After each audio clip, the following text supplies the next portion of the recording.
Hi friends, welcome to Mouni cine updates.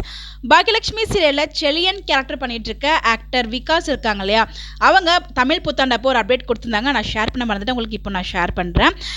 New announcement coming soon, அனைவருக்கும் இனிய தமிழ் புத்தாண்டு நல்வாழ்த்துக்கள் அப்படிங்கிற மாதிரி சொல்லியிருக்காங்க. ஸோ கூடிய சீக்கிரமே அவரோட புது ப்ராஜெக்ட் வரப்போகுது போல. இதுக்கான அனௌன்ஸ்மெண்ட் அவரே ஷேர் பண்ணவர், அதை பற்றி அப்டேட் கிடைச்சாலும் கண்டிப்பாக நான் ஷேர் பண்ணுறேன். பாக்கியலட்சுமி டீம் எல்லாரும் சேர்ந்து டீம் லஞ்ச் வந்து ஒன்றா உட்காந்து சாப்பிட்ருக்காங்க பாக்கியலட்சுமி செட்டில். இந்த ஸ்பெஷல் லஞ்ச் யார் அரேஞ்ச் பண்ணாங்க அப்படின்னு பார்த்தீங்கன்னா, வெட்டிங் பை E4 என்டர்டைன்மெண்ட் அந்த டீம் தான் வந்து இவங்களுக்கு ஸ்பான்சர் பண்ணி வந்து ஃபுட் கொடுத்துருக்காங்க. ஸோ ரொம்ப நல்லா இருக்கு அப்படிங்கிற மாதிரி சாப்பிட்டு எல்லாரும் ரிவ்யூமே சொல்லியிருந்தாங்க. ஸோ அப்கமிங்கில் வந்து நம்ம செலியனோட பாப்பாவுக்கு பேர் வைக்கிற ஃபங்க்ஷனுமே வரப்போகுது. அதுக்கான அப்டேட் எல்லாத்தையும் நான் ஷேர் பண்ணியிருக்கேன்.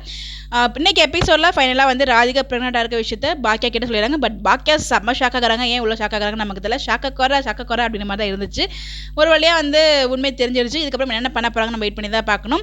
ஸோ நம்ம ராதிகா சொல்கிற மாதிரி இந்த வீட்டிலே இருக்க போகிறாங்களா இல்லை வேறு வீட்டுக்கு போக போகிறாங்களா, உண்மை தெரிஞ்சதுக்கப்புறம் கண்டிப்பாக பெரிய பிரச்சனை தான் வரும். கோபியோட அம்மா என்ன பண்ண போகிறாங்கன்னு தெரியல. அது எப்படி அக்செப்ட் பண்ண போகிறாங்கன்னு நமக்கு தெரியல. பட் இன்னைக்கு எபிசோடில் பாவம் அந்த நிலா பாப்பா அண்ட் அமிர்தா எழில் 3 பேரையும் ரொம்ப கஷ்டப்படுத்துகிறாங்க பாட்டி. ஏன் இப்படி பண்ணுறாங்கன்னு தான் தெரியல.